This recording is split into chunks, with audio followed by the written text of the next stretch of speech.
Oke, Assalamualaikum warahmatullahi wabarakatuh. Sebelumnya tim kami meminta maaf karena videonya dalam bentuk Zoom. Kemarin dari tim kami, Rafael, kalau dia berhasil mendapatkan izin untuk interview salah satu perusahaan Indofood di cabang di Bekasi. Mereka mengizinkan untuk interview, tetapi mereka tidak ingin divideokan. Jadi kita hanya dapat bertanya-tanya, terus membuatnya kita akan menjawab pertanyaan, dan kami akan menjelaskannya dalam penjelasan ini. Sebelumnya nama perusahaan yang kita datangin kemarin Indofood yang berlokasi di Bekasi. Jumlah karyawannya sekitar sekitar 8 sekitar 800-an lebih. Lalu lalu jumlah kas awalnya itu melebihi 500. Jumlah kas modal awalnya sekitar 500 juta dan sisanya, sebelum itu ini nama anggota kelompok kita. Ada Ali Zainal, Rafael Claudio, Sam Adam sama Dimas Wijaya.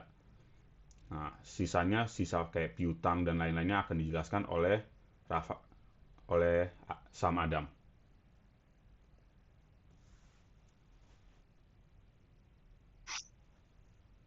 Oke, neraca saldo periode Desember 2024. Oke, yang pertama ada kas masuk ke debit itu 500 juta. Next.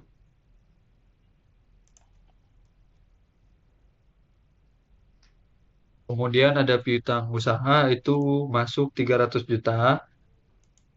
Next.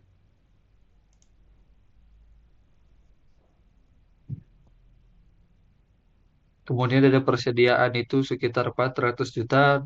Kemudian ada tanah itu 1 miliar. Kemudian utang usaha masuk ke kredit itu 450 juta. Utang bank 500 juta. Modal saham 1,5 miliar. Next.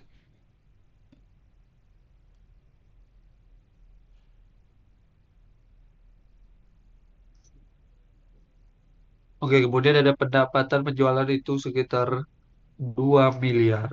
Beban operasional masuk ke debit lagi 900 juta.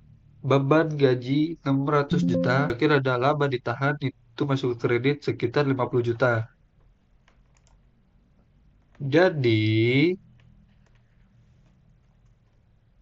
total debit itu ada 4,5 miliar dan total kredit 4,5 miliar. Jadi seimbang. Oke, laporan Next. laba ruginya akan dijelaskan oleh Rafael.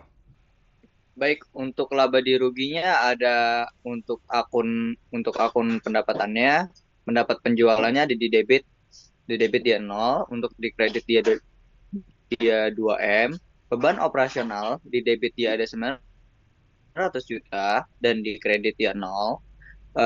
Beban gaji di debit dia ada 600 juta dan di kredit dia nol. Beban pajak beban pajak 30%, di debit ada sekitar 150 juta, untuk di kredit dia nol. Laba bersih di debit dia nol dan di kredit itu 350 juta. Oke, untuk totalnya, untuk di debit ada 1,1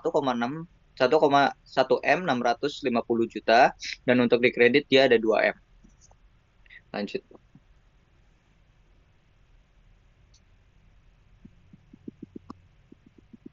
Baik, untuk laba bersihnya sama dengan pendapatan kurang beban operasional tambah gaji tambah beban pajak. Untuk laba bersihnya ada di 2M dikurangin 900 juta tambah 600 juta tambah 150 juta. Pendapatannya yang kita ketahui adalah 2M. Total beban itu sekitar 1M 650 juta dan laba bersihnya 350 juta. Oke, selanjutnya laba ditahan akan dijelaskan oleh Dimas. Next. Laba ditahan PT Indofood.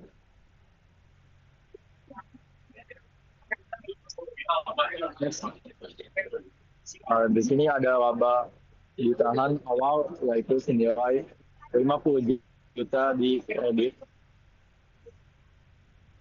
Selanjutnya laba investasi 350 juta di kredit. Dan selanjutnya dividen ada di debit senilai 200 juta. laba di akhir senilai 200 juta di kredit. Jadi totalnya di debit ada 200 juta dan di kredit ada 500. Oke, jadi di kredit ada 600 juta. Oke, sekian dari kami. Wassalamualaikum warahmatullahi wabarakatuh. Terima kasih udah melihat tugas kami.